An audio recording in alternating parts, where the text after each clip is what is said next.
good news sa mga kababayan kong Marinduqueño. Baka naghahanap kayo ng trabaho, abay malayo pa ba kayo? Ay hindi na kayo mag-apply sa Jollibee Buwak Branch. Apply na.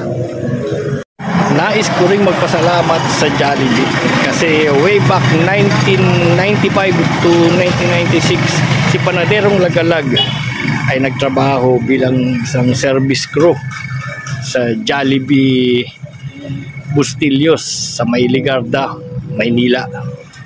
Ayun, si Panaderong Lagalag ay working student kaya naging katuwang si Jollibee sa kanyang pag-aaral. Kaya sa iyo Jollibee, maraming salamat. Bibida na ang saya din sa Marinduque. Ay saan ka pa? Ay dini ka na sa #1 fast food chain sa Pilipinas, ang Jollibee.